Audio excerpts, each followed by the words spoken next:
Qala babu tayammum. Mau dibaca tayamum? Baca.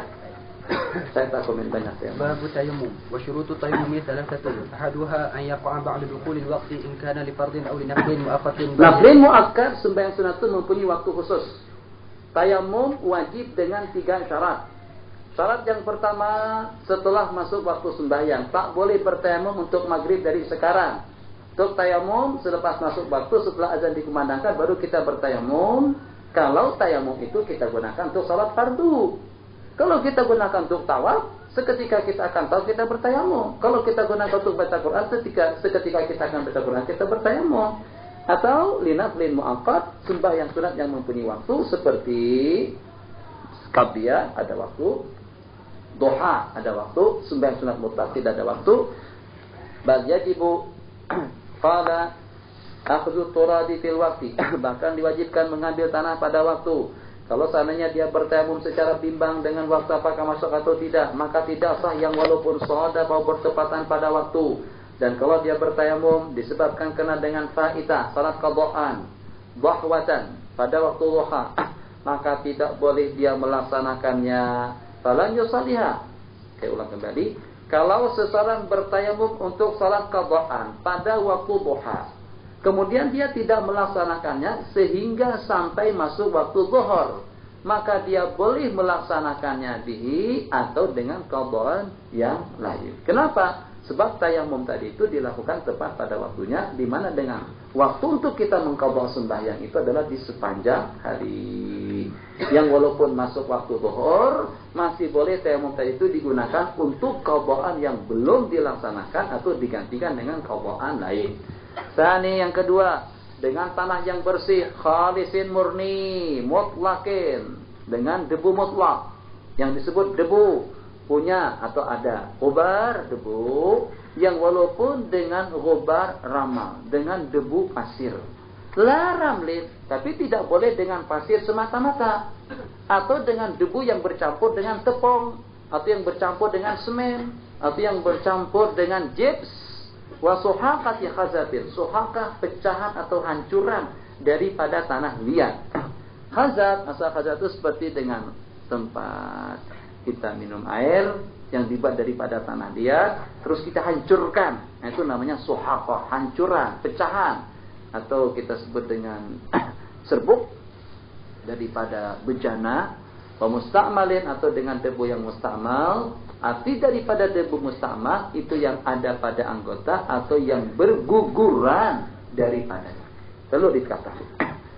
Ini masalah, apakah cukup kita membawa debu seukuran sebesar mencis saja? Jemaah haji kita buat semacam itu, sikit saja. Jadi waktu sampai ke sana dia taburkan di hadapan dia taburkan terus dia bertayamum. Itu tayamum, istibahati fardhi salat, yaitu tayamum dia tawaf, sapu muka. Yang kedua kali, itu lagi tangan kiri, selesai, boleh sembahyang. Yang musta'mal itu yang mana? Yang musta'mal yang ada di muka, yang ada di tangan, atau yang berguguran daripada kedua-duanya. Yang di sini ini masih tetap suci dan bersih. Boleh kita gunakan untuk kali yang keberapa? Nanti kumpulkan, diaduk-aduk atau disapu-sapu, hamparkan kembali. Boleh kembali kita gunakan untuk bertayamum. Yang musta'mal ma'alal udwi, yang ada pada anggota atau yang berguguran daripada anggota tayamum, muka dengan tangan. Salis, ketidakmampuan untuk menggunakan air. Maka dengan orang yang tidak sanggup menggunakan air, dia akan bertayamum. Dan tayamum untuk kesemua jenis hadas. Dan tidak boleh gunakan air, dia akan bertayamum. Tayamum selepas buang air besar, kecil, karena menyentuh kulit wanita, karena menyentuh kemaluan. Wa yastabihu bihil junub wal haidu ma yastabihani bil ghusli. Dan dengan perantaran tayamum, orang yang junub dan wanita haid boleh mempergunakan tayamum tadi itu dengan segala yang dibolehkan setelah mereka mandi. Jadi tayamum ini menjadi wakil kepada mandi dan wudu. Jadi kalau kebetulan istri dalam keadaan uzur, muka air mati, dengan suami nak-nakkan itu, nantilah, saya nak sekarang juga, nak kamu tak boleh. Nantilah bang, tunggu air datang. Tak tahu, takut kalau sampai sebulan air tak datang bagaimana? Sumbang lagi 2 laki istri.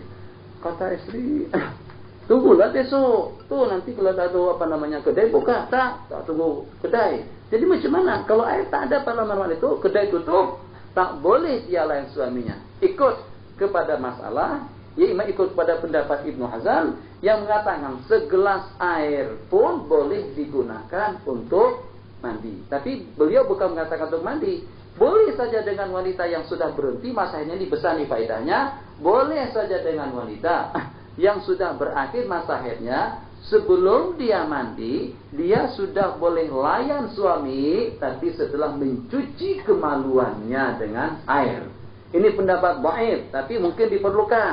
Musim sejuk, kalau mandi menggigit jadi salju tubuh dia. Jadi mau macam mana? Sahan mafish, sahan mafi. Suasana untuk mengangkat air tidak boleh. Jadi segala-galanya tidak ada. Mandi takut kalau mati. Jadi kalau macam itu, udahlah ikut pendapat Ibnu Hazm, ambil segelas air, cuci kemaluan yang telah dicelumuri oleh darah haid, bersih, dia sudah boleh melayan suaminya. Satu, yang kedua dengan cara bertayamum. Dengan bertayamum, segala perkara yang boleh dilakukan selepas mandi juga boleh dilakukan setelah tayamum, yang diantaranya melayan suami dia sendiri. Qala Fa'in ahdatha, kalau kedua-duanya itu berhadas, maka diharamkan kedua-duanya sesuatu yang diharamkan karena hadas dan yang menyebabkan seseorang tidak sanggup menggunakan air. Satu, faqdul ma, ketiadaan air. Kalau dia bertayamum, fa'in tayaqqana, ada mahu tayammama bila talabin. Kalau dia tayakun, kalau dia yakin air tidak ada, maka dia bertayamum tanpa mencarinya. Kalau tawaham, in tawahama, kalau dia bimbang ada atau tidaknya, maka dia wajib mencari air min rahlihi, daripada tunggangan atau kendaraannya. Seperti kita buat bos, warufqatihi, rombongannya, sampai secara merata. Aula yabqa minal waqti, atau tidak bagi daripada waktu, melainkan kadar waktu yang cukup untuk melaksanakan sembahyang fardu. Dan tidak diwajibkan mencari air min kulli wahidin, kepada tiap satu persatu secara khusus. Cukup bertanya, siapa yang ada bawa air? Kawan-kawan, siapa yang ada bagi air? Siapa yang ada bawa air? Cukup macam itu. Tak perlu tanya satu persatu. Qala bang, akan tetapi yunadi man ma'ahuma walau bitaman, menyuruh siapa yang ada air yang walaupun dengan harga, artinya dibeli. Summa yanzuru hawalai, kemudian dia tengok samping menyampingnya, kalau itu di dataran, di kawasan dataran dengan tanah yang rata. Kalau tidak, tarad dada, berulang alik mundar mandir ke sana dan kemari, tengok sana tengok sini, dengan ukuran haddul ghaus. Haddul ghaus ini istilah hukum, ada yang disebut dengan haddul ghaus. Haddul ghaus, batas ukuran yang dengan kita boleh kita meminta pertolongan dan kita akan ditolong. Teriak, nyaring, sejauh mana suara kita tadi itu yang kira-kira boleh kita ditolong dan boleh kita menolong. Itu disebut dengan haddul ghaus.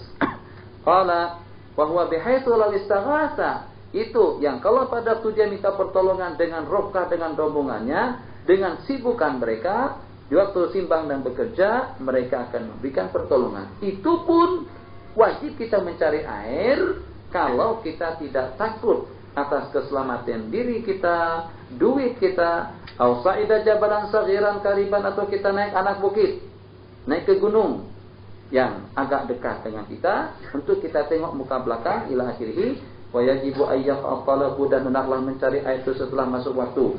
Kalau kita cari kemudian tidak dapat, kemudian kita bertayamum dan kita masih duduk di tempat itu juga, dan kita akan melaksanakan fardu lain, fa illam yahdus ma yuhimu ma'an, kalau tidak berlaku akan adanya sesuatu, kalau tidak berlaku sesuatu yang mewujudkan adanya air, lam yahdus, tidak berlaku sesuatu yang mengihamkan, yang membimbangkan akan adanya air, wakana, dan dia sudah yakin air memang tidak ada, cukuplah dia bertayamum tanpa harus mencarinya. Lam yatayakanhu, tapi kalau di waktu kita akan berwudu, di waktu kita akan bertayamum, hati kita bimbang, mungkin ada air lagi di sebelah situ, atau ada sesuatu yang membingungkan, yang memungkinkan akan ada air, seperti dengan sahab awan atau dengan orang datang, maka wajib kita mencarinya dari sekarang, kecuali daripada kendaraan dan tunggangan dia sendiri. Wa in tayaqqana wujudal ma'ala masafatin yataraddadu ilaihal musafiru lil ihtitat wal ihtisas. Ini disebut dengan masafatul ihtitat. Ada air Tapi dengan air tadi itu akan terwujud, akan terjangkau setelah kita menempuh jarak yang ditempuh oleh orang yang mencari rumput atau kayu. Sejauh mana kita mencari rumput untuk keperluan binatang ternak kita. Yang ukuran semacam itu disebut dengan haddul ihtitab atau ihtishash. Ada sesuatu yang memudaratkan atau yang dikhawatirkan. Kalau lebih daripada ukuran itu ada di mana? Ada air, ada di mana? Di Tahrir. Oke, tak payah pergi ke Tahrir, boleh kita bertemu sekarang juga.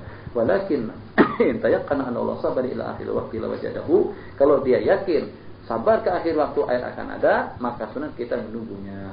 Qala sedikit wa in dzana ghaira dzalik, kalau dia menduga selain daripada itu, maka yang paling afdal bertayamum pada awal waktu. Sumaka walau wahabahu. Nah, cukup sampai di situ. Insyaallah wala tu'assir rabbika min khair. يقول المؤلف رحمه الله تعالى ولو وهبه إنسان ماء أو أقرضه إياه أو أعاره دلوا لزمه القبول وإن وهبه أو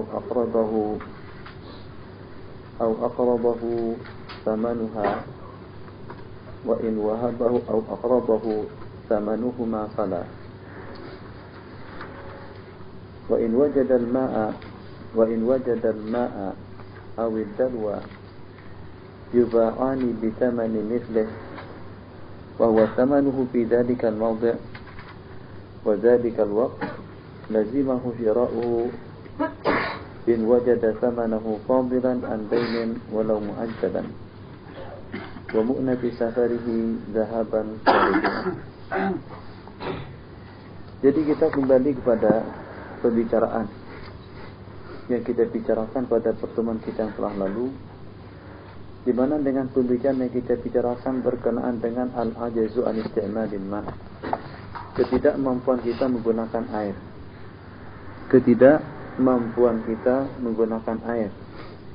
di mana dengan ketidakmampuan seseorang menggunakan air itu disebabkan inda faqdil ma'. Kenapa tidak sanggup? Sebab memang kena dengan air yang tidak ada. Kenapa tidak sanggup? Disebabkan kena sakit.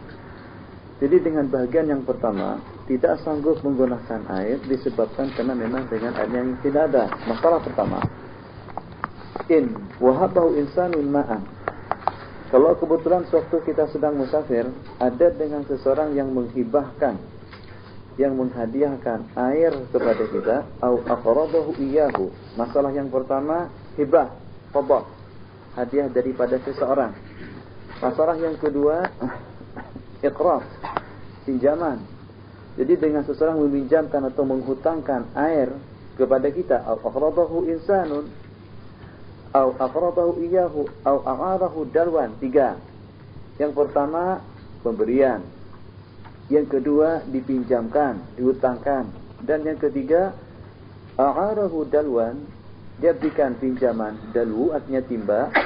Lazimahul qabulu, maka dia wajib menerimanya pada waktu itu. Qala lazimahul qabul, wajib dia menerima dengan pinjaman duit yang diberikan, ataupun juga dengan air yang diberikan, ataupun juga dengan timba yang dipinjamkan. I'arah.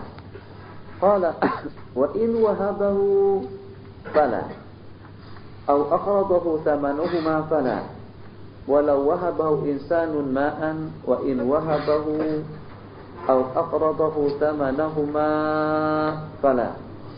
Perbedaan antara yang pertama dengan yang kedua, di mana dengan yang pertama kita dipinjamkan. Jadi dengan hutang, saat ketika dengan sesuatu itu dihutangkan kepada kita, kita boleh ambil. Yang kedua dengan kita dipinjamkan dalu, tidak lebih daripada meminjam timba daripada orang lain. Tapi macam mana kalau kebetulan dengan dia menghibahkannya, in wahabahu au aqradahu, hu yang terakhir dan juga dengan hu yang sebelumnya kembali kepada dalu. Jadi macam mana kalau dengan seseorang memberikan timba, lain seseorang yang memberikan timba dengan seseorang yang memberikan air. Semacam itu juga hanya lain dengan seseorang yang meminjamkan timba dengan seseorang yang meminjamkan air. Permasalahan yang terakhir, yang dengan kita tidak wajib menerimanya, yang kalau kebetulan dengan seseorang tadi itu meminjamkan timba kepada kita. Qala wa in wahabahu au aqradahu, atau menghutangkannya, samanahuma fala. Kalau seandainya dengan timbanya yang dipinjamkan, oke. Tapi kalau ternyata dengan kita dibagikan duit, diberikan duit untuk kita membeli timba, kita diberikan duit untuk kita membeli air, dalam keadaan yang seperti itu kita tidak wajib menerimanya. Kenapa? Pertanyaan tentu akan timbul. Yang walaupun antara dua masalah tidak berbeda, masalah yang di atas dia bagikan air kepada kita, kita wajib ambil. Masalah yang kedua, kita dipinjami duitnya untuk kita membeli air. Yang di atas wajib diambil, yang kedua tidak. Lil minnah. Sebab kita akan menimbulkan jasa baik daripada orang lain, yang kadang-kadang menimbulkan satu perasaan yang kurang sedap, yang kurang elok dengan kita merasa terutang jasa banyak. Dan kadang-kadang dengan dia pun mungkin akan menyebut di halayak orang ramai, atau juga dengan orang lain, dahulu kalau tidak dengan saya yang memberikan pinjaman, kalau tidak dengan saya yang memberikan duit untuk dia beli air, dia tidak boleh berwudu. Untuk kita menghilangkan perkara yang seumpama itu, supaya tidak ada tekanan, supaya tidak ada perasaan yang sedemikian rupa, Islam tidak mewajibkan kita menerima duit untuk kita membeli air. Dia bagi air, oke. Tapi kalau seandainya dengan duit yang diberikan kepada kita, tidak wajib kita terima. Qala, yang mengantuk saya itu pembacaan ketahuan. Qala wa in wajadal ma'a awid dalwa biba'an bisamani mislih. Kalau dengan air atau juga dengan timba, yuba'an bisamani mislih, dijual dengan harga seumpamanya. Wa huwa thamanu fi dzalikal mawdi, dan itu adalah memang harga dia pada tempat yang berkenaan. Wa dzalikal waqti, dan pada waktu yang berkenaan, di tempat yang berkenaan dan juga pada waktu yang berkenaan. Hai Ashir, berapa harga air dijual di sini? Jadi tentu dengan hai Ashir, harganya tidak seperti dengan harga air di Luxor. Harga air di Kahira tidak seperti dengan harga air di Luxor. Kita sekarang sedang berada di Luxor. Yang kalau kebetulan saat ketika dengan kita berada di Kahira, mungkin harga satu botol air tidak lebih daripada 2 ringgit atau 2 jine. Sementara kalau di Luxor harganya 5. Permasalahan kita sekarang, kalau seperti di Luxor yang biasanya harga 5 ringgit, ternyata pada waktu itu air dijual dengan harga 7 ringgit setengah. Apakah wajib kita membeli? Tidak wajib. Dan dalam keadaan seperti itu boleh kita bertayamum. Satu, permasalahan bidzalikal mawdi' bidzalikal makan, pada tempat yang berkenaan dan juga pada waktu yang berkenaan. Antara waktu dengan waktu harga air tidak sama. Jadi jangan sampai dengan kita seketika dengan kita di musim haji, harga air sudah mencapai 5 real, sedangkan di bulan-bulan yang lain tidak lebih daripada 3 real. Jangan kita katakan 5 real itu bukan samanul misil. Samanul misil harga yang sewajarnya, harga yang sepatutnya. Jadi harga pasaran atau harga yang sepatutnya. Kalau barang itu dijual lebih daripada harga yang sepatutnya, kita boleh tidak beli. Kita boleh untuk tidak beli. Tapi kalau dijual dengan harga yang sepatutnya, kita beli. Bagaimana? Kalau kebetulan sewaktu kita berada di musim haji, harga air 5 ringgit, itu memang harga dia. Yang walaupun harganya di Mesir hanya setakat 2 ringgit saja. Jadi jangan kita jadikan panduan kita dengan di Mesir. Sesuai dengan tempatnya di Mekah, harga air satu botol di Mekah 5 ringgit. Pada waktu itu 5 ringgit. Kalau memang dijual dengan harga 5 ringgit, kita wajib membelinya kalau kita mampu. Kalau kebetulan harganya lebih daripada 5 ringgit, seperti 7 ringgit, dalam keadaan yang sedemikian rupa kita tidak dituntut untuk membelinya, berbeda daripada berwudu kepada tayamum. Qala fi dzalikal mawdi' wa dzalikal makan lazimahu syara'uhu wa in wajada samanhu fadilan, in kalau kebetulan kita memiliki duit yang melebihi daripada keperluan kita daripada hutang. Kapan waktunya dengan kita wajib beli air? Wajib kalau dengan duit yang kita miliki melebihi daripada keperluan kita. Untuk kita bayar hutang, ada duit. Untuk keperluan kita, ada duit. Untuk kita musafir, zahaban wa iyaban, pulang pergi, ada duit. Yang selebihnya itulah yang akan kita gunakan untuk kita membeli air. Niltam amin bai'ihi wa huwa mustaghnin anhu. Masalah, kalau dengan seseorang itu enggan untuk menjualnya sedangkan dia tidak perlu, maka kita tidak boleh mengambilnya secara ghasban, secara merampas, secara paksa, kecuali kalau waktu kita dahaga. Bas apa? Berapa Tuan Haji? Kata dia tak dijual. Kita kata saya mau berudu, saya mau mandi junub, saya mau mandi. Kata dia mohon maaf, air tak dijual. Tuan Haji, saya mau mandi junub, saya mau melakukan perkara wajib. Sudah saya katakan, saya tak jual air. Tidak dijual air, mau beli air itu di sana, bukan di sini. Apakah boleh dengan kita, sewaktu kita akan berudu, sewaktu kita akan mandi, yang kebetulan air tidak ada dan ada dijual dengan seseorang, atau ada di tempat seseorang, yang dengan dia tidak boleh, tidak mau, yang dengan dia tidak mau menjualnya dengan kita. Apakah boleh kita paksakan agar dia jual air? Tak boleh kita paksakan untuk dia jual air. Kenapa? Sebab wudu dengan mandi masih ada penggantinya. Kalau kebetulan li'atasin, yang kalau kita tidak minum kita akan dahaga, air yang kita perlukan sekarang habis airnya, air yang kita perlukan sekarang habis airnya untuk kita mandi, untuk kita minum. Yang kalau kebetulan di waktu kita perlukan untuk kita mandi, tak boleh kita beli secara paksa dan tak boleh kita merampas. Tapi kalau ternyata air yang kita perlukan karena kita dahaga, kalau dia tidak jual, kita boleh ambil. Kalau dia tidak mau, kita boleh paksakan, bahkan sampai berkelahi, sampai membunuh dia pun, dalam keadaan seperti itu dibolehkan. Kenapa? Sebab dia berdosa kalau dia tidak memberikan air kepada kita. Catatannya li'atasin. Jadi kalau dengan seseorang yang kelaparan, dengan seseorang yang kehausan, boleh mengambil kepunyaan orang lain secara paksa. Bahkan ada fuqaha berpendapat dalam keadaan yang semacam itu, untuk menyelamatkan roh yang akan berpisah daripada jasad, boleh seseorang mencuri untuk keperluannya pada waktu itu.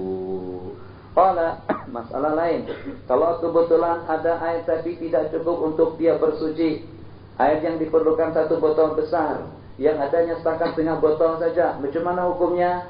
Lazimahu isti'malu thumma tayammama lil baghi. Maka diwajibkan dia berwudu, menggunakannya, dan dia sempurnakan dengan tayammum. Air sedikit, tak banyak, tak lebih daripada 1 botol kecil. Biasanya kita mandi atau berwudu tidak kurang daripada 1 botol besar. Air yang ada tidak lebih daripada setengah botol kecil. Apakah kira-kira dan kita tak payah kita gunakan air? Ini masalah ini boleh berlaku. Apakah dengan kita tak perlu menggunakan air yang ada? Tidak. Tetap air kita gunakan untuk kita berwudu. Cuci muka 1 kali, cuci tangan kanan, tangan kiri 1 kali, habis. Untuk yang selanjutnya, kepala dan kedua belah kaki, itu akan kita ganti dengan tayammum. Dengan arti, keringkan muka, keringkan kedua belah tangan, ambil debu, sengaja itu bertayammum. Di mana dengan tayammum kita pada itu mewakili kita menyapu kepala dengan kaki. Jadi kita bertayammum bukan tayammum di kepala dengan kaki. Tayammum tetap saja di muka dan di tangan. Akan tetapi tujuan kita bertayammum pada itu pada hakikatnya untuk menggantikan kita menyapu kepala dengan kaki, menyapu kepala dengan mencuci kaki. Kaidah al-maisuru la yasqutu bil maksur. Jadi kalau kebetulan dengan kita tak boleh kita berwudu secara sempurna, tak boleh kita berwudu secara sempurna disebabkan karena dengan air yang ada tidak lebih daripada hanya cukup untuk kita mencuci muka. Tak boleh kita berpindah kepada tayammum secara langsung. Melainkan setelah kita berwudu dengan menggunakan apa yang ada, habis air, wudu belum sempurna, sempurnakan wudu dengan tayammum. Semacam itu juga hanya dengan masalah kita kemarin. Kalau kebetulan dengan tangan kita putus sampai di sini, yang walaupun kita tidak mampu untuk cuci semuanya, apa yang ada wajib kita basuh. Seperti itulah masalah yang kita bicarakan sekarang. Qala fal muhditsu yutahhiru wajhahu, maka dengan seseorang yang berhadas membasuh wajah dan kedua tangannya dengan tertib. Wal junubu yabda'u bima syaa wa yundabu taqdimu a'la badanihi. Dengan seseorang yang muhdis, dia akan membersihkan muka kemudian dengan kedua belah tangannya secara tertib. Ini waktu mandi junub, waktu berwudu. Maaf, itu waktu berwudu. Sementara dengan junub terserah dia saja. Dengan junub tidak ada tertib. Mungkin dengan junub waktu dia berniat, dia terjunkan, dia turunkan kedua belah kaki, Mungkin dengan air dia tuangkan ke kepala, mungkin dengan air dia tuangkan ke bahu, mungkin juga daripada pusat ke bawah. Begitulah selanjutnya. Wa yundabu taqdimu a'la badanihi, tapi disunatkan kita menuangkan air daripada kepala turun ke bawah. As-sababus tsani, yang kedua, khaufu atashi nafsihi, baca. Kalau tak diangkat tak nyari. Bismillahirrahmanirrahim. السبب الثاني خوف عطش نفسه ورفقته وحيوان محترم معه ولو في المستقبل. Walau fil mustaqbal. Sebab yang pertama tidak ada air. Sebab yang kedua, kekhawatiran kita kalau kita gunakan air kita akan kehausan. Islam bukan hanya setakat dengan kekhawatiran kita terhadap diri pribadi kita, juga dengan rofqah, rombongan, juga dengan hayawanin muhtaram, dengan binatang yang mulia. Maksud daripada muhtaram di sini binatang yang terhormat, bukan seperti anjing gila. Jadi seumpama kucing, seumpama ayam, seumpama anjing, seumpama kuda, seumpama keledai, itu semuanya disebut dengan muhtaram, yang dengan kita masih dituntut untuk memberi makan dan minum kepadanya. Yang kalau kebetulan air yang ada, bukannya tidak ada air. Tapi dengan itu kita perlukan untuk kita memasak nanti, kita perlukan untuk kita minum nanti, kita perlukan untuk rombongan. Kalau air kita gunakan untuk mandi junub, ada di antara daripada teman kita akan kehausan, bukan untuk keperluan kita, tapi untuk keperluan teman. Tengok di sini, di mana dengan Islam tidak hanya setakat mementingkan keperluan diri pribadi, tapi juga dengan kepentingan dan urusan orang lain pun juga harus terjaga dan terkawal dengan ketat. Selain daripada itu, bukan hanya dengan diri pribadi orang lain, juga dengan hayawan muhtaram, kucing sampai wajib dipelihara. Sekarang kucing dipelihara, anjing dipelihara, binatang ternak dipelihara, segala-galanya dipelihara. Yang tak dipelihara oleh orang-orang Kristen sekarang ini adalah kaum muslimin. Katakan saja, darah siapa yang paling murah? Itulah darahnya orang Islam. Yang paling hina orang Islam, yang paling dibenci orang Islam, yang paling murah darahnya adalah orang Islam. Sementara tengok saja dengan di Eropa, di Prancis katakanlah, jumlah anjing di Prancis menurut riwayat itu lebih banyak daripada jumlah penduduknya. Ada rumah sakit, hospital khusus untuk anjing, dimandikan, dirawat, dibersihkan. Masya Allah, tabarakallah, berperi kebinatangan mereka, tapi tidak berperi kemanusiaan. Kan aneh. Tengok mana buktinya. Tuh dengan di Ethiopia, dengan di Sudan, dengan di Irak, di Chechnya, di Sisan, begitu juga dengan di Kashmir. Sejumlah berapa umat Islam yang kelaparan?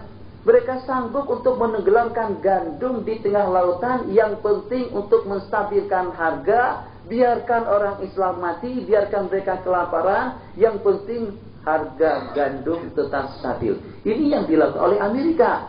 Jadi dengan mereka, kalau dengan anjing dirawat elok dan baik, sementara sejumlah sekian daripada rakyat era yang kelaparan dan yang tidak memiliki obat, terbiarkan saja mati. Menurut riwayat juga, sejumlah sekian banyak yang bergelimpangan, yang bergelincir, berkelimpangan, keliaran, tak berkeliaran, yang mati di tepi-tepi jalan. Ini nasib umat Islam dan saudara-saudara kita, kanak-kanak kecil. Ya Allah, ya Arhamar Rahimin.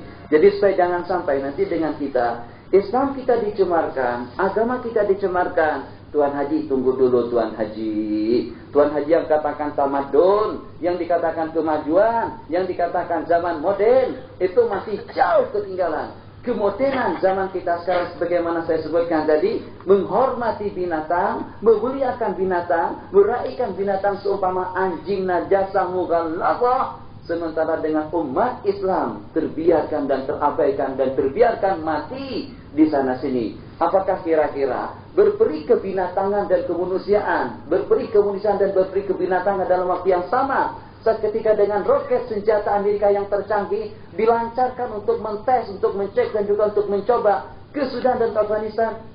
Memangnya dengan dua negara itu menjadi padang untuk menguji sejauh mana kecanggihan teknologi mereka? Pernah tak yang begitu mereka lakukan dengan anjing, atau juga dengan babi, atau juga dengan binatang? Tak pernah. Amerika masih tetap memperlihatkan dirinya sebagai polis negara yang berkuasa, memperlihatkan dirinya sebagai negara yang bertamadun dengan penuh rasa adil dan bijaksana. Di mana dengan dia merasa Irak zalim, Libya zalim, Sudan zalim, Afghanistan zalim. Tidakkah dengan kalian menyadari siapa yang menembak pesawat jamaah haji Iran, yang menggugurkan tentara Amerika? Kenapa tidak dikatakan teroris pada waktu itu? Kenapa tidak dikatakan teror? Siapa yang menembak atau juga yang membom dia Haq, Amerika? Sejumlah berapa kali Amerika terlibat dengan kekejaman dan juga dengan kesadisan yang semacam itu. Tapi tetap dia sebagai pemegara, sebagai negara demokrasi, sebagai negara yang bertamadun, sebagai negara yang mengamalkan peri kemanusiaan, berperi kebinatangan saja tidak Amerika. Apalagi dengan berperi kemanusiaan. Islam kita yang sekarang dicoreng, dijelek-jelekkan setelah peristiwa pada tahun yang lalu 9/11 lebih kurang 11/9, di mana dengan segala-galanya teror Islam, ekstrim orang Islam. Kalau jenggotnya panjang dikhawatirkan, kalau dengan jubahnya membimbangkan. Selidik punya selidik, selidik punya selidik. Ternyata dengan segala-galanya, dengan kita yang dijadikan sasaran, kita yang dijadikan sebagai tuduhan mereka, mereka yang terlibat.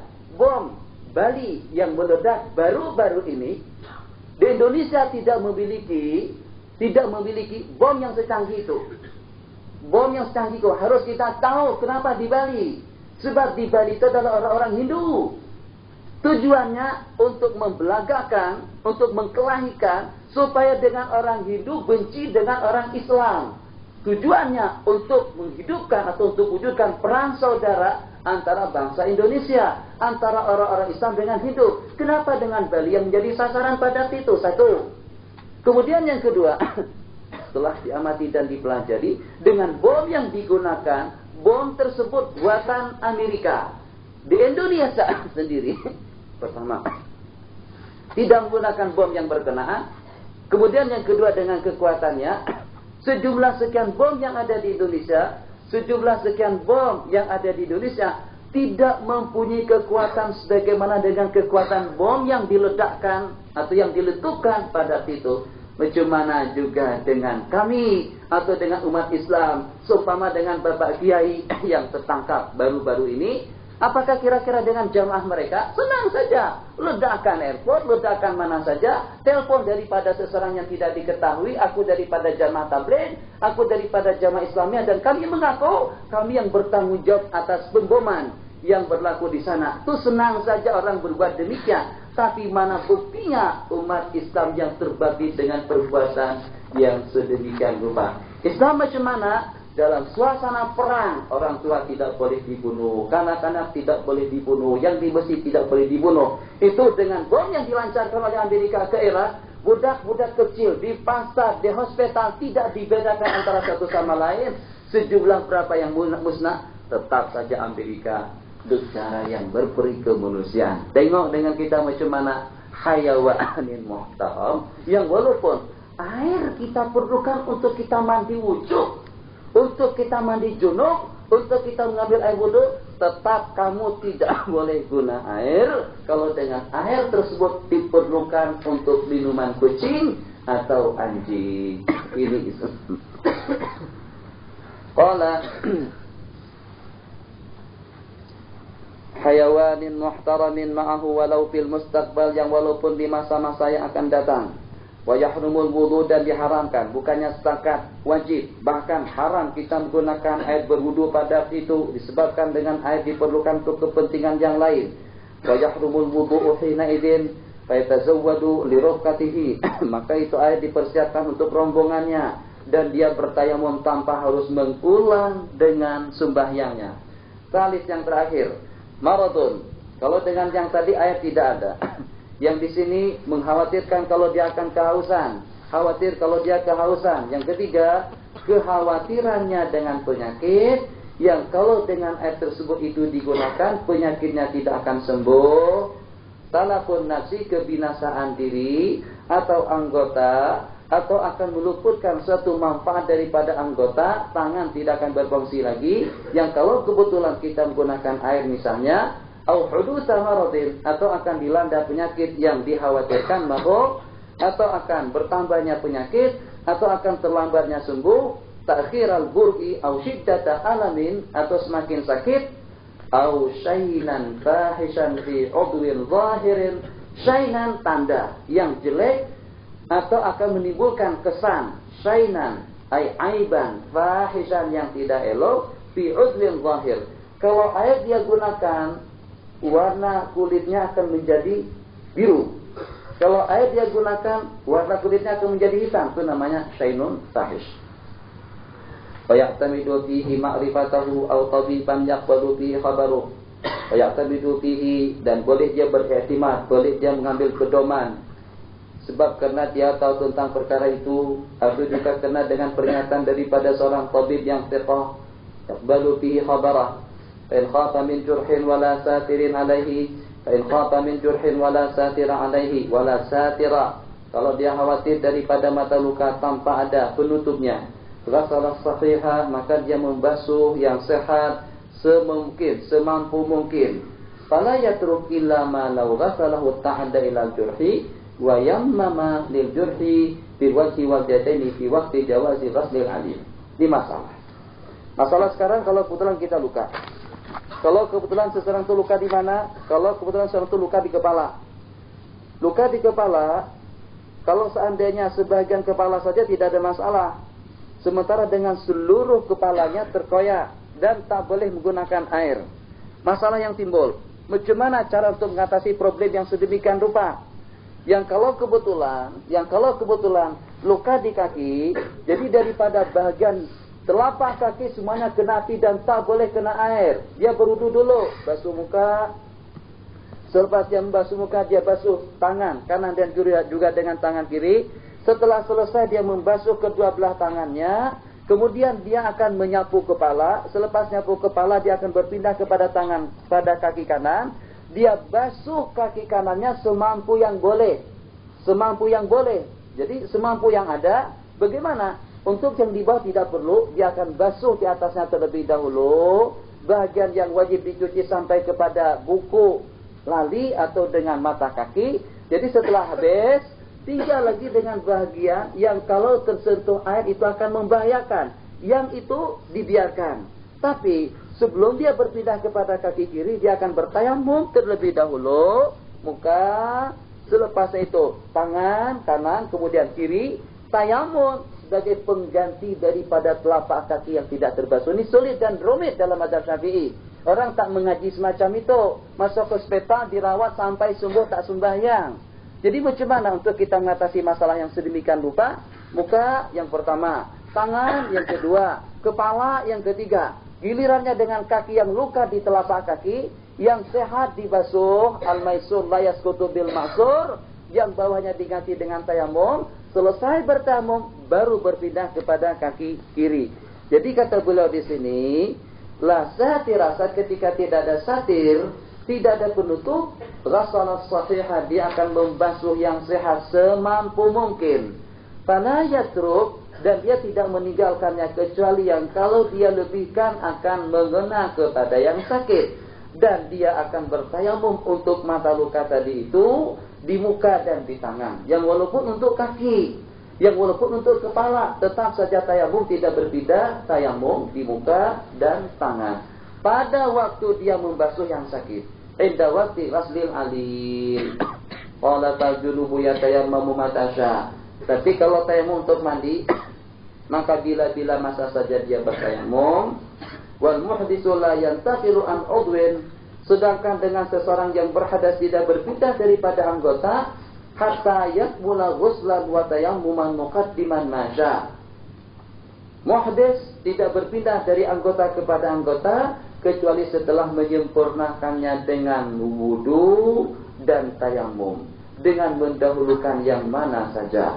Qala fa in juriha udwahu, fa in juriha udwahu, kalau seandainya luka dua anggota, satu di tangan kanan, yang kedua di kepala, fatayammumani, itulah saya katakan rumit dalam mazhab Syafi'i.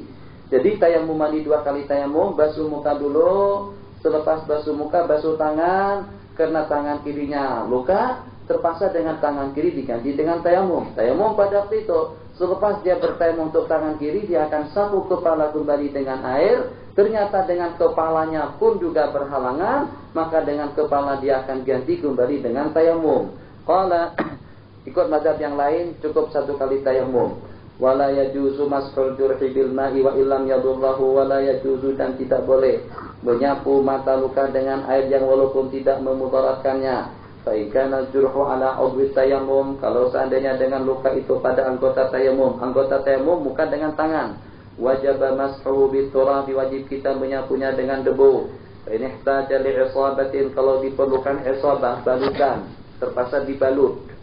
Au lusuqin, au jabiratin, 3 jenis itu hampir sama saja maknanya. Jabirah, gips, apa sih disebut? Semen, jabirah. Lusuq, kayu dihalangkan untuk menahan kaki yang patah supaya nanti elok, itu disebut dengan lasiqah. Sementara dengan isabah, pembalut, dibalut. Jadi kalau dengan mata luka tadi itu dibalut bagaimana? Wajib yang pertama, siapa saja yang akan dioperate, yang akan dibalut setelah luka, setelah insiden, harus berwudu sebelum segala sesuatu tadi itu dilakukan. Sebelum yang tadi itu dilakukan, berwudu dulu. Jadi dengan pembalut itu diletakkan di waktu dia dalam keadaan suci. Untuk apa saja? Supaya nanti dengan tayamum yang dia lakukan, sembahyang yang dilaksanakan secara bertayamum itu tidak wajib diqadha. Qala wajib wad'uha ala tuhrin wa la yasturu, dan tidak boleh kita membalut illa ma la budda minhu, kecuali daripada ukuran yang diperlukan. Luka sedikit, yang luka sini saja, ini di tangan, tapi pembalutnya sampai ke siku. Kenapa sampai ke siku? Yang luka sedikit saja ya akhi, ente di keterlaluan. Tengok lukanya sedikit seperti gigitan nyamuk saja. Menangisnya, menjeritnya, Masya Allah, tabarakallah. Nah, itu tidak boleh. Maksudnya, pembalut yang seperti itu berlebih daripada ukuran yang diperlukan. Luka, balut, sekedar ukurannya. Kalaulah lebih pun, kalau memang itu diperlukan. Jangan sampai luka di kepala sedikit, tapi dengan pembalutnya menyeluruh, luka kelingking, pembalutnya sampai ke siku. Yang semacam itu, kalau seandainya tidak tersentuh dengan air, wudu dan tayamumnya tidak sah. Fa in khafa min naziha dararan, kalau dia khawatir untuk mencopotnya suatu kemudaratan, kalau dia khawatir waktu kita akan mencopotnya, menanggalkannya, wajibal mashu 'alaiha, wajib kita menyapu jabirah tadi itu dengan air beserta ghaslis sahihi, membasuh yang sehat dan bertayamum sebagaimana disebutkan. Fa in kana fi ghairi udwi tayammum lam yajib mashuhuma biturab. Qala fa in karena fi ghairi udwi tayamum, kalau luka tadi itu bukan pada anggota tayamum, bukan di muka dan di tangan, maka tidak wajib dia menyapunya dengan tanah, sebab dia bertayamum hanya setakat di muka dan di tangan saja. Fa arada yusalliya fardhan akhar, kalau dia ingin berwudu kembali, ingin melaksanakan fardu kembali, lam yu'idil junubu ghaslan, maka dengan junub tidak akan mengulanginya, wa kadzal muhdits. Qila yaghsilu ma ba'da 'alilihi. Wa in wudi'a bila tuhrin wajaban nas'u, masalah lain. Kalau dengan kita meletakkan jabirah dalam keadaan tidak bersih, Anda secara hukum wajib mencopot jabirah itu. Kakinya patah, mau tak mau akan disemen. Jadi secara hukum macam mana? Secara hukum sebelum disemen berwudu dulu. Kalau tidak berwudu, sudah dibalut, balutan tersebut harus dicopot, harus ditanggalkan sewaktu dia akan berwudu untuk sembahyang. Kalau alasannya, macam mana? Saya berwudu tidak boleh dan tidak boleh tersentuh air. Ya memang. Akan tetapi kalau Anda biarkan saja itu, dan Anda pasang jabirah sebelum berwudu, yang Anda laksanakan nanti wajib diqadha. Fa in khafa ta'ala ma taqaddam wa huwa athimun wa yuridu shalah, berdosa dan wajib mengqadha sembahyang. Terus wala yu'idu in wudi'a ala tuhrin. Itu saja tujuannya. Kenapa? Sebelum dibungkus, sebelum dibalut, berwudu dulu. Tujuannya untuk tidak mengulang sembahyang setelah dikerjakan. Wala yu'idu dan tidak wajib mengulang sembahyang kalau diletakkan dalam keadaan suci. Walam yakun fi a'dha'i tayammum dan juga letaknya bukan pada anggota tayammum. Perhatikan kesimpulan masalah. Kalau luka itu di kaki atau luka itu di kepala dan sebelum kepala atau kaki dibalut, dia berwudu. Jadi setelah dibalut, berwudu dulu kemudian dibalut oleh pihak yang berkenaan, dirawat oleh pihak hospital misalnya. Setelahnya itu dia mau sembahyang. Cara dia berwudu macam mana? Berwudu dulu, basuh muka, basuh tangan. Kemudian selepasnya itu, yang boleh disapu daripada bagian kepala, dia sapu. Kepala cukup dengan sebagiannya saja. Yang boleh berlaku semacam itu kaki. Yang boleh dibasuh daripada kaki, basuh. Yang tak boleh ganti dengan tayamum muka dan tangan. Selepasnya itu, baru dia menyempurnakan wudu. Selepas berwudu, mandi.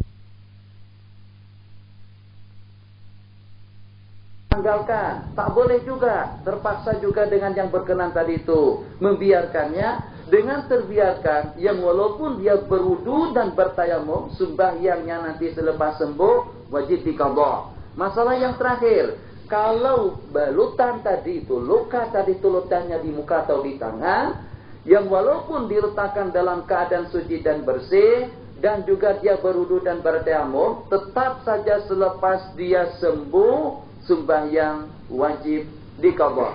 Alasannya, kalau di muka dengan di tangan, yang walaupun dia lakukan kedua-duanya wudu dengan tayamum, tetap saja kedua-duanya tidak ada yang sempurna. Berwudu, macam mana dia berwudu secara sempurna? Sewaktu dia membasuh mukanya setakat macam itu saja. Sini balutan. Berarti wudu tak sempurna, tak sah. Diganti pula yang selebihnya tadi itu dengan tayamum. Di waktu bertayamum pun juga debu tidak menyentuh ke dalam. Tayamum tidak sah, wudu tidak sah. Terpaksa dengan sembahyang wajib diqadha kembali. Semacam itu juga hanya dengan di tangan. Tapi kalau di waktu balutan tadi itu di kepala secara keseluruhan, sapu muka dengan air, basuh muka dengan air, basuh tangan dengan air, pengganti kepala dengan tayamum, basuh kedua belah kaki yang walaupun wudu tidak sempurna, tapi dengan tayamumnya sempurna, yaitu muka dengan tangan. Justru itu, kalau balutan tadi itu letakkan dalam keadaan suci dan bersih, sembahyang tidak wajib diqadha. Terus. ولا يعيد الوضوء على طهر ولم يكن في أعضاء تيممه ولو من تيمم لمرض أو جرح بلا ساتر إلا من بجرحه دم كثير يخاف في غسله فيعيد. قال ولا يعيد إن وضع على طهر ولم يكن في أعضاء تيمم ولا من تيمم, dan begitu juga tidak wajib mengulang seseorang yang bertayamum karena sakit atau kena luka tanpa ada yang menutupinya. Illa man bijurhihi damun katsir, kecuali bagi seseorang yang pada mata lukanya itu terdapat darah banyak dan dia khawatir min ghaslihi, maka pada itu dia wajib mengqadha. Darah mengalir tidak ada habis-habisnya. Jadi waktu dia sembahyang masih juga mengalir dalam keadaan semacam itu, sembahyang diqadha nanti selepas sembuh. Walau khafa min syiddatil bardi maradan, duduk Mesir, musim salju atau musim salji, seketika dengan cuaca terlalu buruk, terlalu sejuk, khawatir kalau kita menggunakan air kita akan sakit. Mimma taqaddam semakin parah, atau diserang penyakit, atau meninggalkan kesan buruk, atau juga dengan semuanya akan tertangguhkan. Itu mimma taqaddam. Qala walam yaqdir, dan dia tidak mampu untuk memanaskan air, wa tadfi'ati udwin, dan menghangatkan anggota. Sekarang yang walaupun tidak ada pemanas, tapi masih ada kain selimut untuk kita menghangatkan anggota kita. Tayammama wa a'ada. Jadi berwudu di musim sejuk, bertayamum di musim sejuk, disebabkan karena kita tak boleh menggunakan air, boleh saja, tapi sembahyang wajib diqadha. Faman faqadama'an wa taraban, duduk di angkasa lepas atau angkasa luar, air tak ada, debu tidak ada, berwudu tidak boleh, bertayamum apalagi. Dengan seseorang diletakkan dalam pintu, diletakkan dalam sebuah tahanan dalam penjara yang tidak memungkinkan untuk dia berwudu dan bertayamum, lama wala turab, wajib melaksanakan sembahyang fardu, wajib ayyusalliyal fardha wahdah. Maksudnya yang fardu saja, yang sunat tak boleh dia lakukan. Yang fardu dia lakukan hanya setakat untuk menghormati waktu. Kawan-kawan yang musafir, Kawan-kawan yang musafir, saat ketika dengan kita waktu kita bepergian, yang walaupun kita tidak boleh berwudu, yang walaupun kita tidak boleh bertayamum, tetap saja dengan sembahyang wajib kita laksanakan. Tak boleh kita menanggalkan atau tak boleh kita meninggalkan sembahyang di waktu kita sedang bermusafir. Bukan merupakan satu alasan disebabkan karena tidak ada air kita tidak sembahyang. Tak boleh kita sembahyang ke arah kiblat, kita sembahyang di tempat duduk kita. Kan masing-masing ada kursinya. Nomor berapa kita duduk? Ke arah kiblat atau tidak, boleh atau tidak dengan rukuk dan sujud, tetap sembahyang wajib dikerjakan secara isyarat. Jadi kita tengok sekarang. Satu yang pertama, wajib sembahyang dalam keadaan berdiri. Tidak boleh duduk, tak boleh dengan isyarat, tak boleh berbaring, tak boleh bertelantang, tak boleh dengan mata, tak boleh dengan hati. Dengan jenjang terakhirnya sembahyang dengan hati yang sepertinya dengan seserang sewaktu dia terbaring membayangkan rukun-rukun sembahyang yang bermula daripada takbir dan diakhiri dengan Assalamualaikum warahmatullah. Kalau begitu keadaannya, saat ketika waktu kita musafir pun tetap kita dituntun untuk melaksanakan sembahyang dihormatil wati. Saat ketika dengan seserang sedang berada di medan perang pun diperintahkan untuk melaksanakan salatu syiddatil khauf, yang dengan caranya nanti akan datang kita bicarakan. Kalau di waktu perang, apakah nanti kita akan menang, apakah nanti kita akan selamat, apakah nanti kita akan kembali ke rumah kita, apakah kita akan bertemu, apakah nanti kita akan bertemu dengan keluarga, anak cucu, anak istri kita kembali. Tidak ada jaminan sedikit pun. Wajib kita melaksanakan sembahyang berjamaah pada waktu itu. Bagaimana kalau waktu kita duduk di rumah negeri? Bagaimana waktu kita duduk di bilik kita masing-masing? Saat ketika waktu perang saja, sewaktu perang, ternyata ada tata cara untuk kita melaksanakan sembahyang berjamaah. Ikhwat dan akhwat, coba kita renung bersama. Coba kita pikirkan bersama. Sewaktu kita perang, ternyata kita dituntut untuk melaksanakan sembahyang berjamaah. Rasulullah pernah bersabda, aku bercadang untuk melaksanakan sembahyang berjamaah dengan pemuda-pemuda Madinah. Kemudian selepas sembahyang jamaah kami laksanakan, aku akan perintahkan pemuda-pemuda Madinah untuk mengumpulkan bahan bakar kayu untuk kami membakar tempat kediaman mereka yang tidak melaksanakan sembahyang secara berjamaah. Sembahyang berjamaah itu adalah merupakan langkah positif yang dengan para sahabat Nabi kita dahulu, kami akan menganggap seseorang itu sebagai munafik, maklumun nifaq, kalau ternyata pada waktu sembahyang berjamaah dia tidak hadir. Kita alhamdulillah. Kalau kita tak ke masjid Salam, kalau kita tidak pergi ke masjid Al-Ansar, ke Masjid Fatah, ke Masjid Taufik, ke Masjid Rahman, masjid-masjid yang ada di sekeliling kota Kahirah yang disebut dengan kota sejuta menara, yang kalau kebetulan kita tidak pergi ke situ, tiap rumah-rumah negeri yang ada di sini, dengan rumah Pahang yang di sana, dengan rumah Terengganu yang di sini, dengan rumah Perak yang di sebelah situ, tiap rumah ada musallanya, ada tempat sembahyang. Cobalah dengan sembahyang berjamaah, cobalah dengan sembahyang yang berjamaah. Di antara daripada aktivitas yang tidak terabaikan, jangan sampai dengan kemudahan yang ada yang disediakan kepada kita, ternyata tidak kita manfaatkan seelok mungkin, sebaik mungkin. Dan juga perlu diingat, saya pada beberapa hari yang lalu mengingatkan satu perkara yang saya rasa penting sekali dan perlu juga saya diingatkan dengan yang seperti itu. Kalau saya terlibat dan terlanjur, saya berucap dengan kawan-kawan daripada KM atau KM sebelum setelah berbuka puasa dan setelah selesai melaksanakan sembahyang maghrib berjamaah. Jadi pada waktu itu saya katakan, kawan-kawan, hati-hati hidup di Mesir. Hidup di Mesir sangat menentukan sekali dengan masa depan antum semuanya. Yang walaupun redaksinya tidak semacam itu, tapi maknanya kurang lebih. Hidup di Mesir sangat menakutkan sekali. Hidup di Mesir tidak seperti dengan hidup di Eropa. Di Eropa, kalau kita dengan kemaksiatan dan kemungkaran, memang dunianya yang semacam itu. Kalau kita ingin celana pendek, kita ingin dengan gitar, kita ingin dengan piano, kita ingin dengan drum, kita ingin dengan hiburan. Memang dunia yang sedemikian rupa, lingkungan kita sudah semacam itu. Di sana sini dengan hiburan, tidak mengenal Allah, tidak mengenal ibadah. Itu kalau kita hidup di Eropa. Sementara tidak demikian halnya kalau waktu kita berada di Mesir. Mesir bukan kota hiburan. Kenapa? Mesir yang menyimpan sejumlah tidak kurang daripada sekian juta para aulia. Tengok saja, mana ada kota seperti Mesir atau seperti Damaskus atau Damesk, di mana dengan sejumlah sekian daripada sahabat, sejumlah sekian daripada aulia, sejumlah sekian daripada ulama, sejumlah sekian daripada salafus saleh. Uqbah ibnu Amir ada dikuburkan di mana?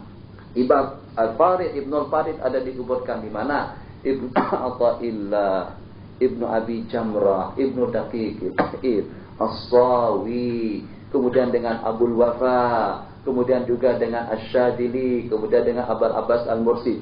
Itu kesemuanya di kawasan kota Mesir.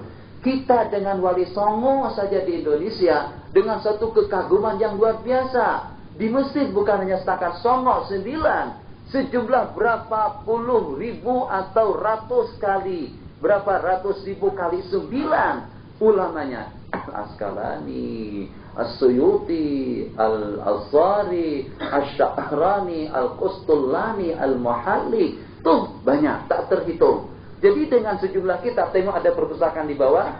Di sebelah kiri Anda waktu turun ada perpustakaan besar.